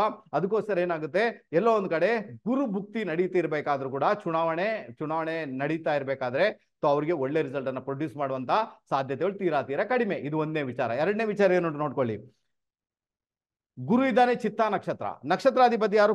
ಕುಜ ಎಲ್ಲಿದ್ದಾನೆ? ಭಾಗ್ಯದಲ್ಲಿದ್ದಾನೆ. ಓಕೆನಾ? ಕುಜ ಯಾರಿದೆ? ಭಾಗ್ಯದಲ್ಲಿದ್ದಾರೆ. ಯಾವಾಗ ಗುರುವಿನ ಭುಕ್ತಿ ನಡೀತಾ ಉಂಟಲ್ಲ, ಚಿತ್ತಾ ನಕ್ಷತ್ರ ಅಂದ್ರೆ ಅದು ಕುಜನ ನಕ್ಷತ್ರ. ಓಕೆನಾ? ಕುಜನ ನಕ್ಷತ್ರ ಇರುವಾಗ ಕುಜನ 2 ರಾಶಿಗಳು ಇರ್ತವೆ. ಕುಜನ 2 ರಾಶಿಗಳು, ಒಂದು ವೃಶ್ಚಿಕ ರಾಶಿ, ಒಂದು ಮೇಷ ರಾಶಿ. ಇದು ಆಕ್ಟಿವೇಟ್ ಆಗಿರ್ತದೆ. ಅವಾಗ ಏನಾದ್ರು ಮಾರಕ ಸ್ಥಾನ ಕೆಲಸ ಮಾಡ್ತಾ ಉಂಟು. ಅದಾಯ್ತು. ಆನಂತರ ಏನಾಗುತ್ತೆ, ಕುಜ ಸೂರ್ಯನ ಜೊತೆಗಿದ್ದಾನೆ, ಒಳ್ಳೆ ಲಕ್ಷಣ. ಬಟ್ ಅದರ ರಾಶಿಯಾಧಿಪತಿ ಯಾರಿದ್ದಾನೆ? ಅದು ಅಷ್ಟಮದಲ್ಲಿದ್ದಾನೆ. ಮತ್ತೆ ಅಲ್ಲಿ ಏನು ಪ್ರೊಡ್ಯೂಸ್ ಆಗ್ತಾ ಉಂಟು, ಆ ಒಂದು ಅಧಿಕಾರ ವರ್ಗಕ್ಕೆ ಹೋಗ್ಬೇಕು. ಆ ಒಂದು ಇಂಡಿಕೇಶನ್ ಜಾತಕದಲ್ಲಿ ಇಲ್ವೇ ಇಲ್ಲ. ನಾನು ಒಂದು ಮಾತು ಹೇಳಕ್ಕೆ ಇಷ್ಟಪಡ್ತೇನೆ, ಈ ಜಾತಕ ಯಾವುದೇ ಕಾರಣಕ್ಕೂ ಯಾವತ್ತಿಗೂ ಕೂಡ ಒಂದು ಅಧಿಕಾರ ವರ್ಗದಲ್ಲಿ ಹೋಗುತ್ತೆ, ಉನ್ನತ ಮಟ್ಟದಲ್ಲಿ ಹೋಗುತ್ತೆ, ಅವ್ರ ರಾಜ್ಯ ಆಳ್ತಾರೆ, ಅವ್ರ ದೇಶ ಆಳ್ತಾರೆ, ಅವ್ರು ಏನ್ ಬೇಕಾದ್ರೂ ಕೂಡ ಯಾವುದನ್ನ ಆಳ್ತಾರೆ ಅನ್ನುವಂತ ಸಾಧ್ಯತೆಗಳು ಜಾತಕದಲ್ಲಿ ತೀರಾ ಕಡಿಮೆ. ಮೊದಲನೇದಾಗಿ ಅವರ ಭಾಷಾ ಪ್ರೌಢಿಮೆ ಏನಿದೆ ಅದನ್ನ ಬೆಳೆಸ್ಕೊಳ್ಬೇಕಾಗುತ್ತೆ. ಯಾಕಂದ್ರೆ ನಿಮ್ಮ ಅಧಿಕಾರಕಾರಕ ಸೂರ್ಯನಿಗೆ ಎನರ್ಜಿಯನ್ನ ಕೊಡುವಂತ ಪ್ಲಾನೆಟ್ಸ್ ಬಂದು ಬುಧನಿಗೆ ಇಲ್ಲಿ ಎನರ್ಜಿ ಇಲ್ಲ. ಬುಧ ಇಲ್ಲಿ ಎನರ್ಜಿಯನ್ನ ಕಳ್ಕೊಂಡ್ಬಿಟ್ಟಿದ್ದಾನೆ, ಅಷ್ಟಮದಲ್ಲಿದ್ದಾನೆ. ಅದಕ್ಕೆ ಪ್ರಾಬ್ಲಮ್ ಕ್ರಿಯೇಟ್ ಆಗುತ್ತೆ. ಅದರಿಂದಾಗಿ ಯಾವುದೇ ಕಾರಣಕ್ಕೂ ಆ ಮಟ್ಟಕ್ಕೆ ಹೋಗುವಂತ ಯೋಗ ಭಾಗ್ಯ ರಾಹುಲ್ ಗಾಂಧೀಜಿಯವರಿಗೆ ಇಲ್ಲದೆ ಹೋಗಿರುವುದರಿಂದ ಮುಂದಿನ ಚುನಾವಣೆಯಲ್ಲಿ, ಅಂದ್ರೆ ಬರುವ ಚುನಾವಣೆಯಲ್ಲಿ ಎಲ್ಲೋ ಒಂದ್ ಕಡೆ ಆ ಒಂದು ಪ್ರಧಾನ ಪಟ್ಟ ಇರ್ಬೋದು ಅಥವಾ ಯಾವುದೇ ರೀತಿಯಲ್ಲಿ ಕೂಡ ಒಂದು ಅಧಿಕಾರ ವರ್ಗ ಇರ್ಬೋದು, ಅವರ ಪಾಲಿಗೆ ಸಿಗುವಂತ ಸಾಧ್ಯತೆಗಳು ತೀರಾ ಕಡಿಮೆ. ಓಕೆನಾ? ನೀವು ಜಾತಕದ ವಿಮರ್ಶಕರಾಗಿದ್ರೆ, ನಿಮ್ಗೆ ಜಾತಕ ವಿಮರ್ಶೆ ಮಾಡ್ಲಿಕ್ಕೆ ಬರ್ತಾ ಉಂಟು ಅಂತಾದ್ರೆ ನೀವು ಇದನ್ನ ಟ್ರೈ ಮಾಡಿ ನೋಡಿ ಅಂತ ಹೇಳ್ತೇನೆ. ನಿಮ್ಗೂ ಗೊತ್ತಾಗುತ್ತೆ ಅದರಲ್ಲಿ ಆ ಒಂದು ಯೋಗ ಇದೆಯಾ ಇಲ್ವಾ ಕನ್ಫರ್ಮ್ ಆಗುತ್ತೆ. ಕನ್ಫರ್ಮ್ ಮಾಡ್ಕೊಂಡು ನನಗೆ ಕಮೆಂಟ್ ಮಾಡಿ, ತುಂಬಾನೇ ಚೆನ್ನಾಗಿರುತ್ತೆ. ಓಕೆನಾ? ನೆಕ್ಸ್ಟ್ ಬಂದ್ಬೇಡ, ನಮ್ಮ ಹೆಮ್ಮೆಯ ಪ್ರಧಾನಿ ಮೋದಿಜಿಯವರ ಜಾತಕ ಏನ್ ಕಥೆ ಹೇಳುತ್ತೆ ನೋಡೋಣ. ಅದನ್ನ ನೋಡ್ಕೊಳ್ಳಿಕ್ಕೆ ಪ್ರಯತ್ನ ಮಾಡೋಣ. ಇದು ನಮ್ಮ ಹೆಮ್ಮೆಯ ಪ್ರಧಾನಿ ಮೋದಿಜಿಯವರ ಜಾತಕ. ಮೋದಿಜಿಯವರ ಜಾತಕ ಅನುರಾಧ ನಕ್ಷತ್ರ ವೃಶ್ಚಿಕ ರಾಶಿಯ ಜಾತಕ. ಓಕೆ, ಅವ್ರಿಗೆ ಇಷ್ಟವರೆಗೆ ಚಂದ್ರದೇಶ ನಡೀತಾ ಉಂಟು. ತುಂಬಾ ಜನ ಪ್ರಿಡಿಕ್ಷನ್ ಮಾಡುವವರು, ಜ್ಯೋತಿಷಿಗಳು, ಅವರೆಲ್ಲ ಏನ್ ಹೇಳ್ತಾರೆ ಅಂದ್ರೆ 10 ವರ್ಷಗಳ ಕಾಲ ಚಂದ್ರದೇಶ ಇತ್ತು. ಆ ಚಂದ್ರದೇಶ 10 ವರ್ಷಗಳಾಗಿ ಇದ್ದಿರುವುದರಿಂದ ಅವ್ರಿಗೆ 10 ವರ್ಷಗಳ ಕಾಲ ದೇಶವನ್ನ ಮುನ್ನಡೆಸುವಂತ ಯೋಗ ಭಾಗ್ಯ ಕ್ರಿಯೇಟ್ ಆಯಿತು. ಈಗ ಕುಜ ದೇಶ ಸ್ಟಾರ್ಟ್ ಆಗಿದೆ. ಕುಜ ಅವ್ರಿಗೆ ತುಂಬಾ ಸುಲಭ ಅಲ್ಲ. ಕುಜ ಅವ್ರಿಗೆ ಟೆನ್ಷನ್ ಕ್ರಿಯೇಟ್ ಮಾಡ್ತಾನೆ. ಕುಜ ಅವ್ರನ್ನ ಹಿನ್ನಡೆ ಅನುಭವಿಸುವಂತೆ ಮಾಡ್ತಾನೆ ಅಂತ ತುಂಬಾ ಜನ ಪ್ರಿಡಿಕ್ಟ್ ಮಾಡ್ತಾ ಇದ್ದಾರೆ. ಬಟ್ ಅದು ಏನಾಗುತ್ತೆ ಅದರ ಬಗ್ಗೆ ತಿಳ್ಕೊಳ್ಳಿಕ್ಕೆ ಪ್ರಯತ್ನ ಮಾಡೋಣ. ಮೊದಲನೇದಾಗಿ ನಾವು ಬಂದ್ಬೇಡ ನಂಬರ್ಸ್. ನಮ್ಮ ಮೋದಿಜಿಯವರು ಹುಟ್ಟಿದಂತ ದಿನಾಂಕ ಬಂದು ತಾರೀಕು 17. ಓಕೆನಾ? 17 ಅಂದ್ರೆ 8. ಈ ವರ್ಷ ಏನಿರ್ತದೆ 2024, ಅದು ಬಂದು 8. ಈ 8 ಮತ್ತೆ 8ಕ್ಕೆ ಮ್ಯಾಚ್ ಆಯ್ತು ಈಗ. ಓಕೆನಾ? 8 ಮತ್ತೆ 8ಕ್ಕೆ ಮ್ಯಾಚ್ ಆಯ್ತು. ಅದರಿಂದಾಗಿ ಈ ವರ್ಷ ಮೋದಿಜಿಯವರಿಗೆ ಫೇವರಬಲ್ ಆಗುತ್ತೆ. ಓಕೆನಾ? ಈ ವರ್ಷ ಮೋದಿಜಿಯವರಿಗೆ ವ್ಯಕ್ತಿಗತ ರೂಪದಲ್ಲಿ ಫೇವರಬಲ್ ಆಗುತ್ತೆ. ಅದು ನೋಡಿ, ಅದು ಅವರು ಅಧಿಕಾರಕ್ಕೆ ಬರ್ತಾರೋ ಅಥವಾ ಅವರು ಅದನ್ನ ಬಿಟ್ಟು ಹೋಗ್ತಾರಾ, ಬಿಜೆಪಿ ಬಿಟ್ಟು ಹೋಗ್ತಾರಾ, ಆರಾಮ್ ಮಾಡ್ತಾರಾ, ಅವರು ಎಲ್ಲೋ ಒಂದ್ ಕಡೆ ಹೋಗಿ ಸನ್ಯಾಸಿಯಾಗಿ ಅವರು ಹಿಮಾಲಯದಲ್ಲಿ ಕೂರ್ತಾರಾ, ಅದು ನಮ್ಗೆ ಗೊತ್ತಿಲ್ಲ. ಬಟ್ ಅವ್ರಿಗೆ ಫೇವರಬಲ್ ಅಂತ ಆಗುತ್ತೆ. ಈಗ ಅವ್ರಿಗೆ ಹಿಮಾಲಯದಲ್ಲಿ ಕೂತೆ ತಪಸ್ಸು ಮಾಡ್ಬೇಕಪ್ಪ ಅಲ್ವಾ, ಅವ್ರಿಗೆ ಅದು ಫೇವರಬಲ್ ಆಯ್ತು ತಾನೇ. ಅದಕ್ಕೆ ಈ ನಂಬರ್ ಅವ್ರಿಗೆ ಫೇವರಬಲ್ ಆಗುತ್ತೆ. ಈಗ ನಾನು ಅದನ್ನಂತ ಹೇಳುದಿಲ್ಲ ಅವ್ರು ಅಧಿಕಾರ ವರ್ಗಕ್ಕೆ ಬರ್ಬೋದಂತ. ಅರ್ಥ ಆಗುತ್ತಾ ನಿಮ್ಗೆ? ಅಧಿಕಾರ ವರ್ಗಕ್ಕೆ ಬರ್ತಾರೆ ನಾನಂತ, ಬಟ್ ಅವ್ರಿಗೆ ಫೇವರಬಲ್ ಅಂತ ಆಗುತ್ತೆ. ಈಗ ವಿಷಯ ಏನಂದ್ರೆ ಅಧಿಕಾರನೇ ಬೇಕು, ನಾವೇ ಬರ್ಬೇಕು, ನಾವೇ ರಾಜ್ಯ ಆಳ್ಬೇಕು, ದೇಶ ಆಳ್ಬೇಕು ಅಂತ ಒಂದು ಆ ಮನಸ್ಸಿನಿಂದ ಆ ತೀವ್ರಗತಿಯ ಇಚ್ಛೆ ಇದ್ದಾಗ ಇದು ಸಪೋರ್ಟ್ ಆಗುತ್ತೆ. ಈಗ ಬರ್ತಾರೋ? ಓಕೆನಾ? ನಂಬರ್ಸ್ ಏನ್ ಕಥೆ ಹೇಳುತ್ತೆ ಅರ್ಥ ಆಯ್ತು ಅಂತ ಇಟ್ಕೊಳ್ತೀನಪ್ಪ. ಇನ್ನೊಂದು ವಿಚಾರ ಏನಂದ್ರೆ, ತುಂಬಾ ಜನ ಕೆಲವು ಜ್ಯೋತಿಷಿಗಳು ಏನ್ ಮಾಡ್ತಾರೆ, ಅವ್ರದ್ದು ವೃಶ್ಚಿಕ ಲಗ್ನ ಅಲ್ಲ ತುಲಾ ಲಗ್ನ ಅದ. ತುಲಾ ಲಗ್ನ ಅಲ್ವೇ ಅಲ್ಲ, ಅರ್ಥ ಮಾಡ್ಕೊಳ್ಳಿ. ವೃಶ್ಚಿಕ ಲಗ್ನದ ಜಾತಕ. ಯಾಕೆ ವೃಶ್ಚಿಕ ಲಗ್ನ ಜಾತಕ? ನಾನು ಮೊದಲೇ ಪ್ರೆಡಿಕ್ಟ್ ಮಾಡಿದ್ದೇನೆ, ಎಲ್ರಿಗೂ ಕೂಡ ಹೇಳ್ತಾ ಇರ್ತೇನೆ, ಯಾವಾಗ ವೃಶ್ಚಿಕ ಲಗ್ನ ಜಾತಕ ಹಾಗಾದ್ರೆ ನಿಮ್ಮ ಮ್ಯಾರಿಡ್ ಲೈಫ್ ಅಲ್ಲಿ ಡಿಸ್ಟರ್ಬೆನ್ಸ್ ಇದೆ. ಯಾಕಂದ್ರೆ ಈ ಜಾತಕದಲ್ಲಿ ಏನಾಗುತ್ತೆ, ತುಲಾ ರಾಶಿ ಐಸೋಲೇಷನ್ ನಲ್ಲಿ ಇದೆ. Married life disturbance, almost disturbance ಇವ್ರಿಗೆ ಇದ್ದೇ ಇರುವಂತದ್ದು. ಮ್ಯಾರಿಡ್ ಲೈಫ್ ಅಲ್ಲಿ ಒಂಥರ ಸನ್ಯಾಸಿ ತರ ಜೀವನ ಮಾಡ್ತಾ ಇದ್ದಾರೆ. ಇನ್ನೊಂದೇನಂದ್ರೆ, ವೃಶ್ಚಿಕ ಲಗ್ನದ ವ್ಯಕ್ತಿಗಳು ಯಾರೇ ಆಗಿದ್ದು ಕೂಡ ಅವರು ಖುದ್ದು ಪರಿವರ್ತನೆಗೊಳಗಾಗಬೇಕು. ಅವರು ಬೇರೆಯವ್ರನ್ನ ಪರಿವರ್ತನೆ ಮಾಡಬೇಕು. ಖುದ್ದು ಇವರು ಪರಿವರ್ತನೆ ಆಗಿದ್ದಾರೆ, ದೇಶವನ್ನ ಪರಿವರ್ತನೆ ಮಾಡ್ತಾ ಇದ್ದಾರೆ. ಇದು ಗೊತ್ತಿರುವ ವಿಚಾರ ಎಲ್ರಿಗೂ ಕೂಡ. ಅರ್ಥ ಆಯ್ತು ಅಂತ ಇಟ್ಕೊಳ್ತೀನಪ್ಪ. ಓಕೆನಾ? ನೆಕ್ಸ್ಟ್ ಬಂದ್ಮೇಲೆ ದಶಾಭುಕ್ತಿ ಏನ್ ಕಥೆ ಹೇಳುತ್ತೆ. ದಶೆ ಏನ್ ಮಾಡ್ತಾ ಉಂಟವ್ರಿಗೆ ಕುಜ ದಶೆ ನಡೀತಾ ಉಂಟು. ಓಕೆನಾ? ಕುಜ ದಶೆ ನಡೀತಾ ಉಂಟು. ಕುಜ ದಶೆಯಲ್ಲಿ ಕುಜ ದಶೆ ನಡೀತಾ ಉಂಟು. ಕುಜ ಎಲ್ಲಿದ್ದಾನೆ? ಜಾತಕದಲ್ಲಿ ಲಗ್ನದಲ್ಲಿದೆ. ಕುಜ ಯಾರು? ಕುಜ 6ನೇ ಮನೆ ಅಧಿಪತಿ. ಆನಂತರ ಕುಜ ಬಂದು ಲಗ್ನಾಧಿಪತಿ. ಓಕೆನಾ? ಇಲ್ಲೇನುಂಟು? ಚಂದ್ರ ನೀಚನಾಗಿ ಲಗ್ನದಲ್ಲಿ ಕೂತಿದ್ದಾನೆ. ನೀಚ ಭಂಗ ರಾಜಯೋಗ ಏನುಂಟು ಅದು ಆಲ್ಮೋಸ್ಟ್ ಕ್ರಿಯೇಟ್ ಆಗಿರುವಂತದ್ದು. ನೀಚ ಭಂಗ ರಾಜಯೋಗ ಅಂತೂ ಇದೆ, ಅವರಿಗೆ ಪರವಾಗಿಲ್ಲ. ಇಲ್ಲಿ ನೆನ್ಪಿಟ್ಕೊಳ್ಬೇಕು ಏನ್ ಗೊತ್ತಾ, ಕುಜ ಇರುವುದು ವಿಶಾಖ ನಕ್ಷತ್ರ. ನಕ್ಷತ್ರಾಧಿಪತಿ ಯಾರು? ಗುರು ಇಲ್ಲಿದ್ದಾನೆ ನೋಡಿ. ಓಕೆನಾ? ಗುರು ಇಲ್ಲಿದ್ದಾನೆ, ನಕ್ಷತ್ರಾಧಿಪತಿ ಗುರು. ಗುರು ವಕ್ರಿಯಾಗಿದ್ದಾನೆ ಈ ಜಾತಕದಲ್ಲಿ. ಸೊ ಇದು ಮಾತ್ರ ಒಳ್ಳೆ ಲಕ್ಷಣ ಅಲ್ಲ ಅಂತ ಉಂಟು. ಯಾಕಂದ್ರೆ 4ನೇ ಮನೆ ಏನಿದೆ, 4ನೇ ಮನೆ ಬಹಳ ವಿಶೇಷವಾಗಿ ಅದು ಪ್ರಜೆಗಳಿಗೆ ಸಂಬಂಧಪಟ್ಟದ್ದು. ಹಾಗಾದ್ರೆ ಇಲ್ಲಿ ಎಲ್ಲೋ ಒಂದ್ ಕಡೆ ಪ್ರಜೆಗಳು ಉಲ್ಟಾ ಹೊಡೆಯುವಂತ ಸಾಧ್ಯತೆಗಳು ಇರ್ತವೆ. ಪ್ರಜೆಗಳು ಉಲ್ಟಾ ಹೊಡಿಬಹುದು, ಅದೇನೋ ತೊಂದರೆ ಕ್ರಿಯೇಟ್ ಮಾಡ್ಬೋದು, ಅಥವಾ ನಿಮ್ಮನ್ನ ಆರಾಧನೆ ಮಾಡುವವರೇ ನಿಮ್ಮಿಂದ ದೂರ ಹೋಗ್ಬೋದು, ಅಥವಾ ಇನ್ನೇನು, ಅಥವಾ ಸಪೋರ್ಟರ್ ನಿಮ್ಗೆ ಕೈ ಕೊಡ್ಬೋದು. ಏನಾದ್ರೂ ಒಂದು ಸಾಧ್ಯತೆಗಳನ್ನ ತಳ್ಳಿ ಹಾಕುವಂತಿಲ್ಲ. ಇದನ್ನ ನೆನ್ಪಿಟ್ಕೊಳ್ಬೇಕು. ಓಕೆನಾ? ಅರ್ಥ ಆಯ್ತು ನಿಮ್ಗೆ? ಯಾಕಂತ ಗೊತ್ತಾಯ್ತು ನಿಮ್ಗೆ? ಯಾಕಂದ್ರೆ ಅಲ್ಲಿ ಗುರು ವಕ್ರಿಯಾಗಿದ್ದಾನೆ. 4ನೇ ಮನೆ ಯಾರಿಗೆ ಸಂಬಂಧಪಟ್ಟದ್ದು? ಪ್ರಜೆಗಳಿಗೆ ಸಂಬಂಧಪಟ್ಟದ್ದು. ಹಾಗಾದ್ರೆ ನಿಮ್ಮ ಪ್ರೀತಿ ಪಾತ್ರರು, ನಿಮ್ಮ ಪ್ರಜೆಗಳು ಉಲ್ಟಾ ಹೊಡೆಯುವಂತಹ ಸಾಧ್ಯತೆಗಳು ಇಲ್ಲ ಅಂತೇನಿಲ್ಲ. ಸೊ ಇದನ್ನ ನೆನಪಲ್ಲಿ ಇಟ್ಕೊಳ್ಬೇಕಾದಂತಹ ಅನಿವಾರ್ಯತೆ ಉಂಟು. ಆದ್ರೂ ಕೂಡ ಏನಾಗುತ್ತೆ ನೋಡೋಣ, ದಶಾಭುಕ್ತಿ ಏನ್ ಕಥೆ ಹೇಳುತ್ತೆ ಅದ್ರ ಬಗ್ಗೆ ನೋಡ್ಕೊಳ್ಳಿ. ನೋಡಿ, ಕುಜನಲ್ಲಿ ಕುಜ ಭುಕ್ತಿನೇ ನಡೀತಾ ಉಂಟು. ಓಕೆನಾ? ಕುಜನಲ್ಲಿ ಕುಜ ಭುಕ್ತಿ ನಡೀತಾ ಉಂಟು. ಆ ಸಂದರ್ಭದಲ್ಲಿ ವೋಟಿಂಗ್ ಬಂತು, ಆ ಸಂದರ್ಭದಲ್ಲಿ ರಿಸಲ್ಟ್ ಬರ್ಲಿಕ್ಕಿದೆ ಅಂದಾಗ ಇದು ಹಿನ್ನಡೆ. ಇದು ಖಂಡಿತವಾಗಿ ಹೇಳ್ಬೇಕಾದ್ರೆ ನಮ್ಮ ಮೋದಿಜಿಯವರಿಗೆ ಹಿನ್ನಡೆ. ಯಾಕಂದ್ರೆ ಕುಜ ಇರುವುದು ವಿಶಾಖ ನಕ್ಷತ್ರ. ನಕ್ಷತ್ರಾಧಿಪತಿ ಗುರು. ಗುರುವಿನ 2 ರಾಶಿಗಳು ಆಕ್ಟಿವೇಟ್ ಆಗಿರ್ತವೆ. ಒಂದು 2ನೇ ಮನೆ, ಒಂದು 5ನೇ ಮನೆ. 5ನೇ ಮನೆ ರಾಹು ಇದ್ದಾನೆ. ರಾಹು ಏನು ಮಾಡ್ತಾನೆ? ಸೂರ್ಯನಿಗೆ ಗ್ರಹಣ ತಾಗಿಸ್ತಾನೆ. ಗ್ರಹಣ ತಾಗಿಸುವಾಗ ಏನಾಯ್ತು? ನಿಮ್ಮ ಅಧಿಕಾರ ಹೊರಟೋಯ್ತು. ಇದು ಆಗುವಂಥದ್ದು ಯಾವಾಗ? ಕುಜನಲ್ಲಿ ಕುಜ ಭುಕ್ತಿ ನಡೆದಾಗ ಮಾತ್ರ. ಕುಜನಲ್ಲಿ ಕುಜ ಭುಕ್ತಿ. ಓಕೆನಾ? ಅದು ಸಿಚುವೇಶನ್ ಇಲ್ಲ ಈಗ. ಈಗ ಕುಜ ದಶೆ ಗುರು ಭುಕ್ತಿ ನಡೀತಾ ಉಂಟು. ಅರ್ಥ ಮಾಡ್ಕೊಳ್ಳಿ. ಏನು? ಕುಜ ದಶೆ ಗುರು ಭುಕ್ತಿ ನಡೀತಾ ಉಂಟು. ಅದರಲ್ಲೂ ಕೂಡ ಏನು ವಿಶೇಷತೆ ಉಂಟು ನಿಮ್ಗೆ ತೋರಿಸ್ಕೊಡ್ತೇನೆ ಏನುಂಟು ಅಂತ. ಓಕೆನಾ? ಈಗ ಇವರಿಗೆ ಗುರು ಭುಕ್ತಿ ಎಲ್ಲಿವರೆಗೆ ಇರ್ತದೆ? ಇವರಿಗೆ ಗುರು ಭುಕ್ತಿ ಬಂದು ಜಸ್ಟ್ ವೇಟ್. ಇವರಿಗೆ ಗುರು ಭುಕ್ತಿ ಬಂದು 2024 ಅಂದ್ರೆ ವೋಟ್ ಯಾವಾಗ ಸ್ಟಾರ್ಟ್ ಆಗುತ್ತಲ್ವಾ ಅಲ್ಲಿವರೆಗೆ ಮಾತ್ರ ಗುರು ಭುಕ್ತಿ. ಓಕೆನಾ? ಅಲ್ಲಿವರೆಗೆ ಮಾತ್ರ ಗುರು ಭುಕ್ತಿ. ವೋಟ್ ಸ್ಟಾರ್ಟ್ ಆಗುವಾಗ ಗುರು, ವೋಟ್ ಸ್ಟಾರ್ಟ್ ಆದ ದಿನದಂದೇ ಅವರಿಗೆ ಕುಜನಲ್ಲಿ ಶನಿ ಭುಕ್ತಿ ಸ್ಟಾರ್ಟ್ ಆಗುತ್ತೆ. ನೋಡಿ, ಇದು ಬಹಳ ಫೇವರಬಲ್ ಆಗುತ್ತೆ. ಓಕೆನಾ? ನೋಡಿ, ವೋಟಿಂಗ್ ಸ್ಟಾರ್ಟ್ ಆಗುವ ದಿನಾನೇ 19ನೇ ತಾರೀಕಿಗೆ, ಆ ದಿನಾನೇ ಕುಜನಲ್ಲಿ ಶನಿ ಭುಕ್ತಿ ಸ್ಟಾರ್ಟ್ ಆಗುತ್ತೆ. ಬಹಳ ಬಹಳ ಬಹಳ ಬಹಳ ಫೇವರಬಲ್ ಆಗುವಂತ. ನೋಡಿ, ಅದಕ್ಕೇನೆ ಹೇಳುದು, ಏನಾದ್ರು ಒಂದು ಯೋಗ ಕ್ರಿಯೇಟ್ ಅದು ಎಲ್ಲಿಂದ ಬೇಕಾದ್ರೂ ಕ್ರಿಯೇಟ್ ಆಗುತ್ತಪ್ಪ ಅಲ್ವಾ?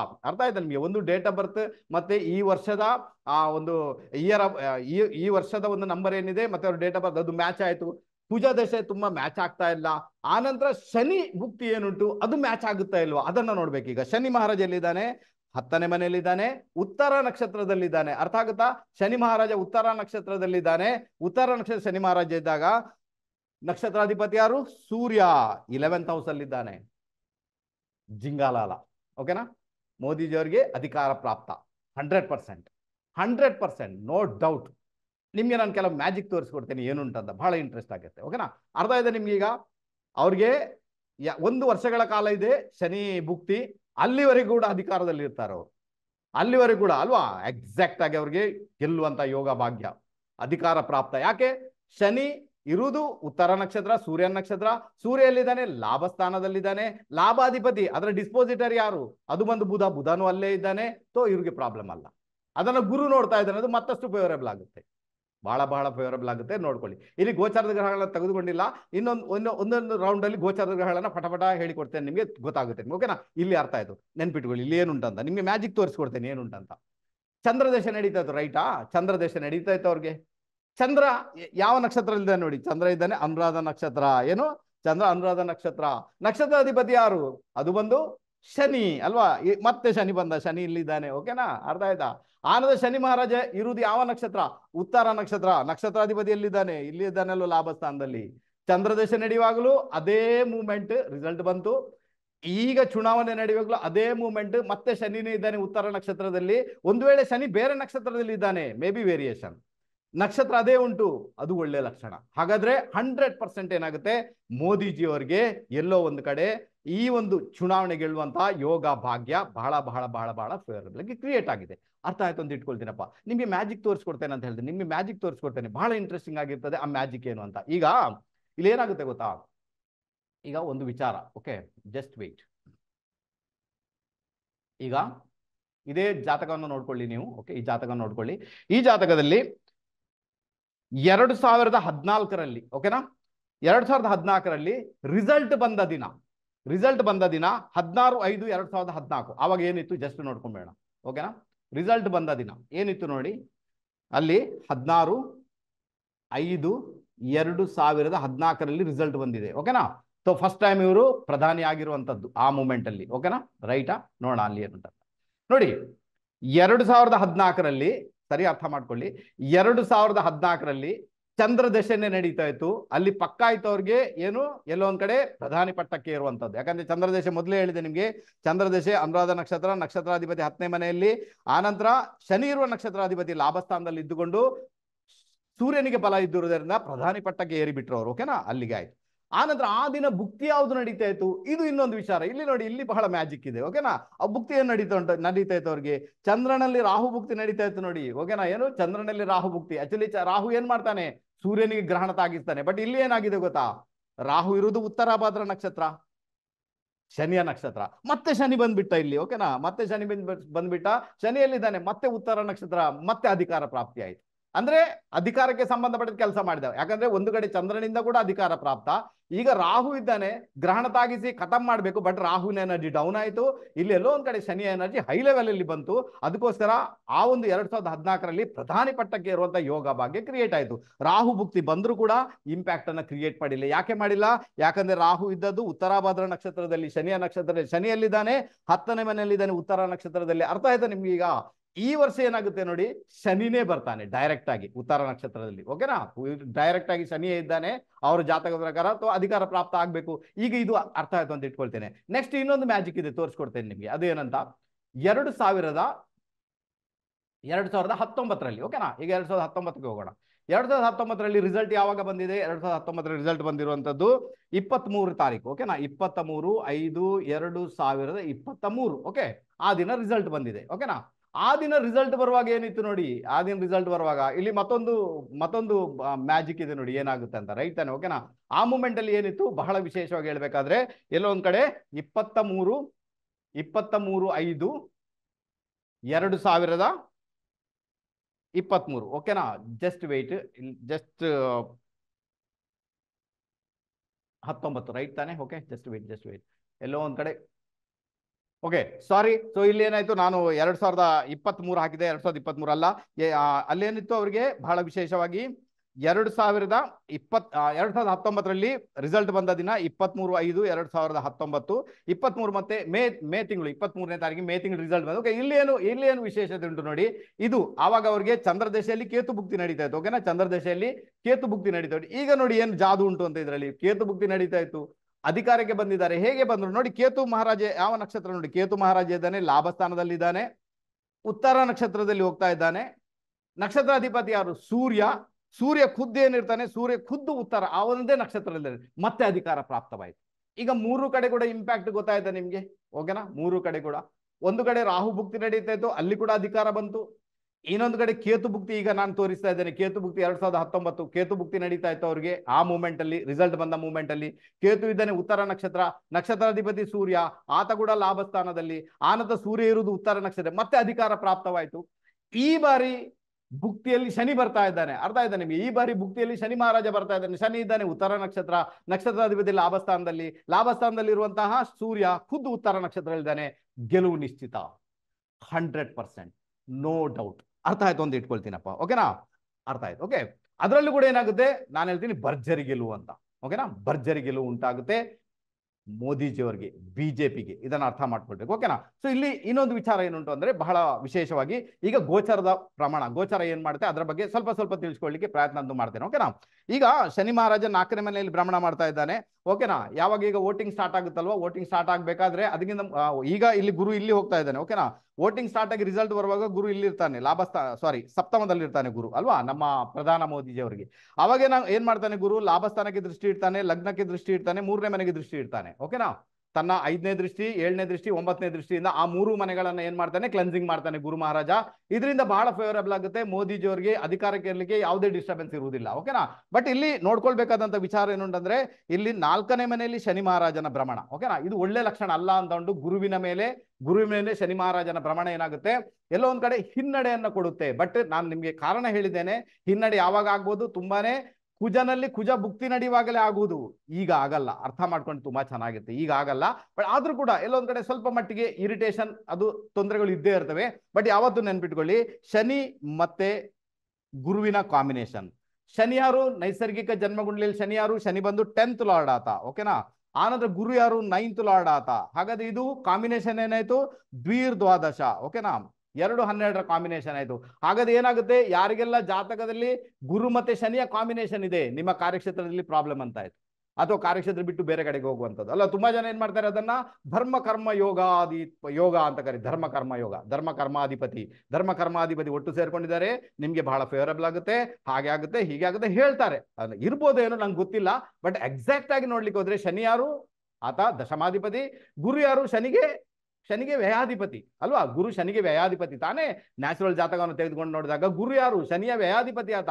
ಹಾಗಾದ್ರೆ ಶನಿ ಮತ್ತೆ ಗುರುವಿನ ಕಾಂಬಿನೇಷನ್ ಏನಾಯ್ತು, ದ್ವಿರ್ದ್ವಾದಶ ಕಾಂಬಿನೇಷನ್ ಆಯ್ತು. ಅವಾಗ ಏನಾಯ್ತು, ಕಾರ್ಯಕ್ಷೇತ್ರದಲ್ಲಿ ಪ್ರಾಬ್ಲಮ್ ಅಂತ ಆಯ್ತು. ಹಾಗಾದ್ರೆ ಏನಾಗುತ್ತೆ, ಕುಜ ದೇಶ ನಡಿಬೇಕಾದ್ರೆ ಮೋದಿಜಿಯವರು ಅಧಿಕಾರವನ್ನ ಬಿಟ್ಟು ಕೊಟ್ಟು ಹೋಗ್ತಾರೆ, ಓಕೆನಾ, 100% ಪಕ್ಕಾ ಮುಂದುವರುವುದಿಲ್ಲ, ಆಗುದಿಲ್ಲ.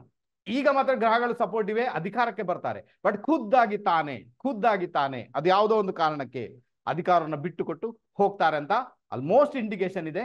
ಅದೇ ಆಗುತ್ತೆ ಕೂಡ, ತೊಂದರೆ ಇಲ್ಲ. ಅವರ ಕಾಲಾವಧಿ ಮುಗೀತಾ ಉಂಟು, ಅಥವಾ ಅವರಿಗೆ ಬೇಡ, ಏನೋ ಒಂದು ವಿಷಯ ಯಾರನ್ನದು ಕೂರಿಸಿ ಹೋಗ್ತಾರೆ ಅಂತ ಒಂದು ಇಂಡಿಕೇಶನ್. ಯಾಕಂತ ಹೇಳಿದೆ, ಯಾಕಂತ ಕಾರಣ ಕೂಡ ಕೊಟ್ಟೆ ಗೊತ್ತಾಯ್ತು ನಿಮಗೆ. ಗುರು ಮಹಾರಾಜ್ ಏನ್ ಮಾಡ್ತಾನೆ, 7th ಹೌಸ್ ಅಲ್ಲಿ ಇದ್ದುಕೊಂಡು ಎಲ್ಲೊಂದ್ ಕಡೆ 3 ಮನೆಗಳಿಗೆ ದೃಷ್ಟಿಯನ್ನ ಹಾಕುವುದರಿಂದ ಅಲ್ವಾ, 11ನೇ ಮನೆ ಲಗ್ನ, 3ನೇ ಮನೆ ಪರಾಕ್ರಮವನ್ನ ಗುರು ಮಹಾರಾಜ ಕಂಟ್ರೋಲ್ ಮಾಡುವುದರಿಂದ ಅಧಿಕಾರಕ್ಕೆ ಏರ್ಲಿಕ್ಕೆ ಅಥವಾ ಪ್ರಧಾನಿ ಪಟ್ಟಕ್ಕೆ ಏರ್ಲಿಕ್ಕೆ ಯಾವುದೇ ಸಮಸ್ಯೆಗಳು ಉಂಟಾಗುವ ಸಾಧ್ಯತೆಗಳು ಇಲ್ವೇ ಇಲ್ಲ. ಇಸ್ ದ ಮಚ್ ಬೆಟರ್ ಅಂತ ಹೇಳ್ಬೋದು. ತುಂಬಾ ಫೇವರಬಲ್ ರಿಸಲ್ಟ್ ಅಲ್ಲಿ ಇದ್ದೇ ಇರ್ತದೆ. ಇನ್ನು ನೆಕ್ಸ್ಟ್ ನಿಮ್ಗೆ ತೋರಿಸ್ಕೊಡ್ತೇನೆ, ನಮ್ಮ ಪ್ರಿಯಾಂಕಾ ಗಾಂಧೀಜಿಯವರ ಜಾತಕದ ಗೋಚಾರದ ಪ್ಲಾನೆಟ್ಸ್ ಏನ್ ಕಥೆ ಹೇಳುತ್ತೆ. ಜಸ್ಟ್ ಒಂದು 5 ನಿಮಿಷ ಎಲ್ಲ ಅದನ್ನ ಫಿನಿಶ್ ಮಾಡಿಬಿಡ್ತೇನೆ. ಓಕೆ, ಇಲ್ಲೇನಾಗುತ್ತೆ, ನಮ್ಮ ಶ್ರೀಮತಿ ಪ್ರಿಯಾಂಕಾ ಗಾಂಧೀಜಿಯವರ ಜಾತಕದಲ್ಲಿ ಶನಿ ಮಹಾರಾಜ ಭಾಗ್ಯದಲ್ಲಿ ಭ್ರಮಣ ಮಾಡ್ತಾನೆ, ಓಕೆನಾ. ಸೊ ಅವರ ಪಾಲಿಗೆ ತೊಂದರೆ ಇಲ್ಲ ಅಂತ ಹೇಳುದು. ವೈಯಕ್ತಿಕ ರೀತಿಯಲ್ಲಿ ಶನಿ ಮಹಾರಾಜ ಭಾಗ್ಯಕ್ಕೆ ಬಂದ್ಬಿಟ್ಟಿದ್ದಾನೆ, ಭಾಗ್ಯದಲ್ಲಿ ಮೂಲ ತ್ರಿಕೋನ ರಾಶಿ ಇದೆ. ಅವ್ರಿಗೆ ಕೆಲವೊಂದು ವಿಚಾರದಲ್ಲಿ ಅವರಿಗೆ ಪ್ರೊಸೀಡ್ ಆಗುವಂತ ಯೋಗ ಭಾಗ್ಯ ಖಂಡಿತ ಇರ್ತದೆ. ಶುಕ್ರ ಇರುವುದರಿಂದ ಅವರು ಹೆಚ್ಚಾಗಿ ಎಲ್ಲೊಂದ್ ಕಡೆ ಮನೆ, ಜಾಗ, ವಾಹನ ಏನೋ ಬೇಕು ಅವ್ರಿಗೆ, ಅದೇನೋ ಮಾಡ್ಕೊಂಡಿರ್ತಾರೆ, ಅದೇನ್ ಬೇಕಾದ್ರೂ ಅವ್ರಿಗೆ ಮಾಡ್ಬೋದು, ಅದು ಫೇವರಬಲ್ ಆಗುತ್ತೆ, ಅದೇನು ಸಮಸ್ಯೆ ಅಲ್ಲ, ಓಕೆನಾ. ಇದು ಒಂದನೇ ವಿಚಾರ. ಎರಡನೇದಾಗಿ ಏನಾಗುತ್ತೆ ಅಂದ್ರೆ, ಇಲ್ಲಿ ಗುರು ಮಹಾರಾಜನ ನೋಡ್ಬೇಕಲ್ವಾ, ಯಾಕಂದ್ರೆ ರಿಸಲ್ಟ್ ಪ್ರೊಡ್ಯೂಸ್ ಮಾಡೋದ್ರಲ್ಲಿ ಮಹಾರಾಜನ ಪಾತ್ರ ಬಹಳ ಮಹತ್ವದ್ದಾಗಿರುತ್ತೆ. ಆತ ಏನ್ ಮಾಡ್ತಾನೆ ಅದನ್ನು ನೋಡ್ಕೊಳ್ಬೇಕು. ಇಲ್ಲಿ ಮುಖ್ಯವಾಗಿ ನಾವು ನೋಡ್ಕೊಳ್ಬೇಕು, ರಿಸಲ್ಟ್ ಬರುವಾಗ ಅಂದ್ರೆ ಮೇ 1ನೇ ತಾರೀಕಿನ ನಂತರ ಗುರು ಮಹಾರಾಜ ವ್ಯಯಸ್ಥಾನದಲ್ಲಿ ಭ್ರಮಣ ಮಾಡ್ತಾನೆ ಅಲ್ವಾ. ಅದು ಕೂಡ ಶನಿಯ ಮೇಲಿಂದ ಭ್ರಮಣ ಮಾಡ್ತಾನೆ, ಓಕೆನಾ. ಈಗ ಮೊದಲೇ ಹೇಳಿದೆ ನಿಮ್ಗೆ, ಅಲ್ಲಿ ನಮ್ಮ ಪ್ರಧಾನಿ ಮೋದಿಜಿ ಅವ್ರಿಗೆ ಹೇಳಿದೆ, ಗುರು ಮತ್ತೆ ಶನಿಯ ಕಾಂಬಿನೇಷನ್ ಏನ್ ಮಾಡುತ್ತೆ, ನಿಮ್ಮನ್ನ ಕಾರ್ಯಕ್ಷೇತ್ರದಿಂದ ದೂರ ಇರುವಂತೆ ಮಾಡುತ್ತೆ. ಸೊ ಇದೇ ಪರಿಸ್ಥಿತಿ ಇಲ್ಲಿ ಕೂಡ ನಿರ್ಮಾಣ ಆಗುತ್ತೆ. ಕಾರ್ಯಕ್ಷೇತ್ರ ಬದಲಾವಣೆ, ಒಂದು ಕಡೆಯಿಂದ ಮತ್ತೊಂದು ಕಡೆ ಸ್ಯಾಟಿಸ್ಫ್ಯಾಕ್ಷನ್ ಇಲ್ಲದೆ ಇರುವಂತದ್ದು. ಅದು ಗುರು 12ನೇ ಮನೆಯಲ್ಲಿ ಬಂದ್ಬಿಟ್ಟ ಅಂದಾಗ ಮೇ ಬಿ ವ್ಯಯಸ್ಥಾನಕ್ಕೆ ಹೋಗ್ಬಿಟ್ಟ, ಐಸೋಲೇಷನ್ ಆಗ್ಬಿಟ್ಟ. ಅದರಿಂದಾಗಿ ಎಲ್ಲೋ ಒಂದ್ ಕಡೆ ಅಧಿಕಾರ ಮಟ್ಟಕ್ಕೆ ಏರ್ಬೇಕಾದ್ರೆ ಗುರು ಇಲ್ಲಿ ಸಪೋರ್ಟ್ ಮಾಡದೇ ಇರುವುದರಿಂದ ಆ ಒಂದು ಅಧಿಕಾರ ವರ್ಗಕ್ಕೆ ಏರುವ ಸಾಧ್ಯತೆಗಳು ತೀರಾ. ಯಾಕಂದ್ರೆ ಲಗ್ನಕ್ಕೆ 12ನೇ ಮನೆಯಲ್ಲಿ ಹೋಗ್ತಾ ಇದ್ದಾನೆ, ಭಲೇ ಚಂದ್ರನಿಂದ ಗುರುಬಲ ಇದೆ, ಬಟ್ ಲಗ್ನದಿಂದ ಗುರುಬಲ ಇಲ್ಲ. ಗುರು ಶನಿಯ ಮೇಲೆ ಹೋಗ್ತಾ ಇರುವುದರಿಂದ ಅದು ಒಳ್ಳೆಯ ಲಕ್ಷಣ ಅಲ್ಲ ಅಂತಲೇ ಒಂದು ಇಂಡಿಕೇಶನ್ ಇದೆ. ಸೊ ಇದನ್ನ ಅರ್ಥ ಮಾಡ್ಕೊಳ್ಬೇಕಾದಂತಹ ಅನಿವಾರ್ಯತೆ ಉಂಟು, ಓಕೆನಾ. ಅಲ್ಲಿ ಗೊತ್ತಾಯ್ತು. ನೆಕ್ಸ್ಟ್ ಬಂದ್ಬೇಡ, ನಮ್ಮ ರಾಹುಲ್ ಗಾಂಧೀಜಿಯವರ ಜಾತಕದಲ್ಲಿ ಗೋಚಾರದ ಪ್ಲಾನೆಟ್ಸ್ ಏನ್ ಕತೆ ಹೇಳ್ತಾ ಉಂಟು. ಗೋಚಾರದ ಪ್ಲಾನೆಟ್ಸ್ಗೆ ಸಂಬಂಧಪಟ್ಟಂತೆ ರಾಹುಲ್ ಗಾಂಧೀಜಿಯವರ ಜಾತಕದಲ್ಲಿ ಯಾವ ಇಂಪ್ಯಾಕ್ಟ್ ಕ್ರಿಯೇಟ್ ಆಗುತ್ತೆ ಅದನ್ನು ನೋಡ್ಕೊಳ್ಳಿಕ್ಕೆ ಪ್ರಯತ್ನ ಮಾಡೋಣ. ಓಕೆ, ರಾಹುಲ್ ಗಾಂಧೀಜಿಯವರಿಗೆ ಏನಾಗುತ್ತೆ, ಶನಿ ಮಹಾರಾಜ 5ನೇ ಮನೆಯಲ್ಲಿ ಭ್ರಮಣ ಮಾಡ್ತಾನೆ, ರಾಹುವಿನ ಮೇಲೆ ಭ್ರಮಣ ಮಾಡ್ತಾನೆ. ಇದು ಮೊದಲೇ ಒಳ್ಳೆ ಲಕ್ಷಣ ಅಂತೂ ಖಂಡಿತ ಅಲ್ಲ. ಶನಿ ಮತ್ತೆ ರಾಹುವಿನ ಕಾಂಬಿನೇಷನ್ ಪಿತೃದೋಷ ಅಂತ ಕರೀತಾರೆ. ಅದು ಒಳ್ಳೆ ರೀತಿಯಲ್ಲಿ ಇಂಪ್ಯಾಕ್ಟ್ ಅನ್ನ ಕ್ರಿಯೇಟ್ ಮಾಡುತ್ತೆ ಅಂತ ಹೇಳಕ್ಕಾಗಲ್ಲ. ಯಾಕಂದ್ರೆ ಪಂಚಮ ಸ್ಥಾನ ಏನಿದೆ ಅದು ರವಿಗೆ ಸಂಬಂಧ. ರವಿ ದೊಡ್ಡ ಮಟ್ಟಿಗೆ ಪೆಡ್ತಿಂತಾನೆ, ಅಧಿಕಾರಕಾರಕ ರವಿ ದೊಡ್ಡ ಮಟ್ಟಿಗೆ ಪೆಡ್ತಿನ್ನೋದ್ರಿಂದ ಡೆಫಿನೆಟ್ ಆಗಿ ಅಲ್ಲಿ ರವಿಯನ್ನ ಮುಂದುವರಿಸಿಕ್ಕೆ ಅದು 2 ಪ್ಲಾನೆಟ್ಸ್ ಕೂಡ ಬಿಡುವುದಿಲ್ಲ ಅಂತ ಒಂದು ಇಂಡಿಕೇಶನ್ ಇದೆ. ಎರಡನೇದಾಗಿ ಏನಾಗುತ್ತೆ, ಗುರು ಮಹಾರಾಜ ಮೇ 1ನೇ ತಾರೀಕಿನ ಅಷ್ಟಮದಲ್ಲಿ ಭ್ರಮಣ ಮಾಡ್ತಾನೆ, ಓಕೆನಾ. ಪ್ರಿಯಾಂಕಾ ಗಾಂಧೀಜಿ ಅವರಿಗೆ 12ನೇ ಮನೆಯಲ್ಲಿ ಗುರುವಿನ ಭ್ರಮಣ, ನಮ್ಮ ಲಗ್ನದಿಂದ ಹೇಳ್ತಾ ಇದ್ದೀನಿ, ಲಗ್ನದಿಂದ ಮತ್ತೆ ಇಲ್ಲಿ ಚಂದ್ರನಿಂದ ಕೂಡ 6ನೇ ಮನೆಯಲ್ಲಿ ಭ್ರಮಣ, ಲಗ್ನದಿಂದ 8ನೇ ಮನೆಯಲ್ಲಿ ಭ್ರಮಣ, ಓಕೆನಾ. ಅಲ್ಲಿ ಪ್ರಿಯಾಂಕಾ ಗಾಂಧೀಜಿಯವರಿಗೆ ಮಾತ್ರ ಅದು ಚಂದ್ರನಿಂದ ಸಪ್ತಮದಲ್ಲಿ ಭ್ರಮಣ, ಬಟ್ ಲಗ್ನದಿಂದ ಫೇವರಬಲ್ ಅಲ್ಲ. ಇವ್ರಿಗೆ 2 ಕಡೆಯಿಂದ ಕೂಡ ಫೇವರಬಲ್ ಇಲ್ಲ. ಒಂದು ಕಡೆ ಚಂದ್ರನಿಂದ ಕೂಡ ಇಲ್ಲ, ಲಗ್ನದಿಂದ ಕೂಡ ಇಲ್ಲ. ಅದರಿಂದಾಗಿ ಗುರುವಿನ ಅಷ್ಟಮದ ಭ್ರಮಣ ಏನ್ ಮಾಡುತ್ತೆ, ಸೊ ವರಿಷ್ಠರು, ದೊಡ್ಡ ದೊಡ್ಡ ವ್ಯಕ್ತಿಗಳು, ಇವರನ್ನ ನೆಚ್ಚಿಕೊಂಡವರು, ಇವರಿಂದ ಬಿಟ್ಟು ದೂರ ಹೋಗುವಂತ ಎಲ್ಲಾ ಸಾಧ್ಯತೆಗಳು ಜಾತಕದಲ್ಲಿ ಕಂಡು ಬರ್ತಾ ಇದೆ. ಸೊ ಇದು ಇವರಿಗೆ ಫೇವರಬಲ್ ರಿಸಲ್ಟ್ ಅನ್ನ ಕೊಡುವುದಿಲ್ಲ ಅಂತ ಒಂದು ಇಂಡಿಕೇಶನ್. ಈಗ ಅರ್ಥ ಆಯ್ತು ಅಂತ ಇಟ್ಕೊಳ್ತೀನಿ, ಓಕೆನಾ. ಇನ್ನೊಂದು ಮ್ಯಾಜಿಕ್ ತೋರಿಸ್ಕೊಡ್ತೇನೆ ನಿಮ್ಗೆ, ಬಹಳ ಇಂಟ್ರೆಸ್ಟಿಂಗ್. ಸೊ ಅದನ್ನ ನೋಡ್ಕೊಳ್ಳಿಕ್ಕೆ ಪ್ರಯತ್ನ ಮಾಡಿ ಏನಿರುತ್ತೆ. ಇಲ್ಲೊಂದು ವಿಚಾರ ನೆನ್ಪಿಟ್ಕೊಳ್ಬೇಕು, ಏನ್ ಗೊತ್ತಾ, ಕಾಂಗ್ರೆಸ್ ಚಿಹ್ನೆ ಬಂದು ಹಸ್ತ, ಕೈ, ರೈಟ್ ತಾನೆ. ಸೊ ಈ ಕೈ ಇದೆಯಲ್ವಾ, ಇದು ಅಂದ್ರೆ ಶೋಲ್ಡರ್ ಮತ್ತೆ ಕೈ ಜಾತಕದಲ್ಲಿ ಮಿಥುನ ರಾಶಿಯನ್ನ ಇಂಡಿಕೇಶನ್ ಮಾಡುತ್ತೆ, ಓಕೆನಾ. ಮಿಥುನ್ ರಾಶಿ, ರೈಟ್. ಅದು ಮಿಥುನ ರಾಶಿಗೆ ಸಂಬಂಧ. ಹಾಗಾದ್ರೆ ಮಿಥುನ ರಾಶಿಯ ಇಂಪ್ಯಾಕ್ಟ್ ಏನಿದೆ ನಮ್ಮ ಕಾಂಗ್ರೆಸ್ ಸರ್ಕಾರದ ಮೇಲೆ ಇರುತ್ತೆ. ಓಕೆ, ಬಹಳ ವಿಶೇಷ. ಈಗ ಅದರ ಪಕ್ಷ ಉದಯ ಆದಂತ ಡೇಟ್ ಇರ್ಬೋದು, ಪಕ್ಷ ಕಟ್ಟಿದ ಡೇಟ್, ಅದೊಂದು ವಿಷಯ ಬೇರೆ. ಬಟ್ ಹಸ್ತ ಇಟ್ಕೊಂಡಿದ್ದಾರೆ ತಾನೇ. ಸೊ ಹಾಗಾದ್ರೆ ಬುಧನ ಇಂಪ್ಯಾಕ್ಟ್ ಆ ರಾಶಿ ಆ ಒಂದು ಪಕ್ಷದ ಮೇಲೆ ಬಂದೇ ಬರುತ್ತೆ. ಇದು 100%. ಓಕೆನಾ, ಒಂದೇ. ಎರಡನೇದಾಗಿ ನಮ್ಮ ಕಮಲ ಅಂದ್ರೆ ಬಿಜೆಪಿ ಕಮಲ ಚಿಹ್ನೆ ಅದು ಏನ್ ಮಾಡುತ್ತೆ?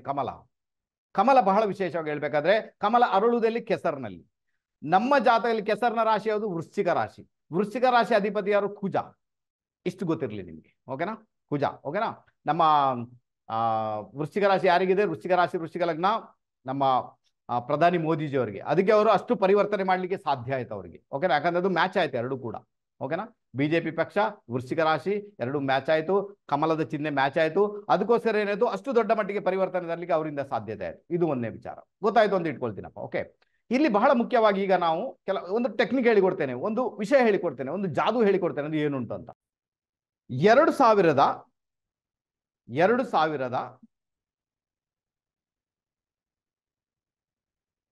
2023ರಲ್ಲಿ ಯುಗಾದಿ ಬಂದಿರುವುದು ಬುಧವಾರ. ಓಕೆನಾ, ಅರ್ಥ ಆಯ್ತಾ? 2023ರಲ್ಲಿ ಯುಗಾದಿ ಬಂದಿರುವುದು ಬುಧವಾರ. ಆ ವರ್ಷ ಅಂದ್ರೆ 2023ರಲ್ಲಿ ಬುಧನ ಆಳ್ವಿಕೆ ವರ್ಷ ಪೂರ್ತಿ. ಬುಧ ಬಂದು ವರ್ಷದ ರಾಜ ಹೋದ ವರ್ಷಕ್ಕೆ. ಈ ಮೂಮೆಂಟ್ ಅಲ್ಲಿ ಒಂದು ಪ್ರೆಡಿಕ್ಷನ್ ಮಾಡಿದ್ದೆ. ಯಾಕಂದ್ರೆ ಬುಧವಾರ ತಾನೇ, ಬುಧನ ಇಂಪ್ಯಾಕ್ಟ್ ಇದೆ. ಸೊ ನಾನು ಹೇಳಿದೆ ಇದು ಕಾಂಗ್ರೆಸ್ಗೆ ಸಪೋರ್ಟ್ ಮಾಡುತ್ತೆ, ಕಾಂಗ್ರೆಸ್ಗೆ. ರೈಟ್ ತಾನೆ, ಇದು ಕಾಂಗ್ರೆಸ್ಗೆ ಸಪೋರ್ಟ್ ಅದರಿಂದಾಗಿ ಹೋದ ವರ್ಷ ಏನ್ ನಮ್ಮ ರಾಜ್ಯದಲ್ಲಿ ಚುನಾವಣೆ ಆಯ್ತು. ರೈಟ್ ತಾನೆ. ಸೊ ಅಲ್ಲಿ ಕಾಂಗ್ರೆಸ್ಗೆ ಫೇವರಬಲ್ ಆಗುತ್ತೆ, ಕಾಂಗ್ರೆಸ್ ಅಧಿಕಾರಕ್ಕೆ ಬರಬಹುದು ಅಂತ ನಾನು ಪ್ರೆಡಿಕ್ಟ್ ಮಾಡಿದ್ದೆ. ಅದು ನಿಜ ಆಯ್ತು. ಆ ಯೂಟ್ಯೂಬ್ ಹೇಳಿದಂತಹ ವಿಡಿಯೋ ಈಗಲೂ ಯೂಟ್ಯೂಬ್ ಅಲ್ಲಿ ಇದೆ, ಬೇಕಾದ್ರೆ ಹುಡುಕಿ ನೋಡ್ಬೋದು. ಓಕೆನಾ, ಇದು ಗೊತ್ತಾಯ್ತು. ಈಗ ನೋಡಿ ಇಲ್ಲಿ ಏನು ಮ್ಯಾಜಿಕ್ ಉಂಟು, ಇನ್ನೊಂದು ಮ್ಯಾಜಿಕ್ ತೋರಿಸ್ಕೊಡ್ತೇನೆ ನಿಮಗೆ. ಓಕೆನಾ, ಇದು ಗೊತ್ತಾಯ್ತು ನಿಮ್ಗೆ ಈಗ. ರೈಟಾ? ಓಕೆನಾ. ಆನಂತರ ಈ ವರ್ಷ ಯುಗಾದಿ ಯಾವಾಗ ಬರುತ್ತೆ? 9ನೇ ತಾರೀಕು 4ನೇ ತಿಂಗಳು 2024ರಲ್ಲಿ ಯಾವಾಗ ಬರುತ್ತೆ? ಮಂಗಳವಾರ ಬರುತ್ತೆ. ಅರ್ಥ ಆಗುತ್ತಾ ನಿಮ್ಗೆ? ಮಂಗಳವಾರ. ಓಕೆನಾ.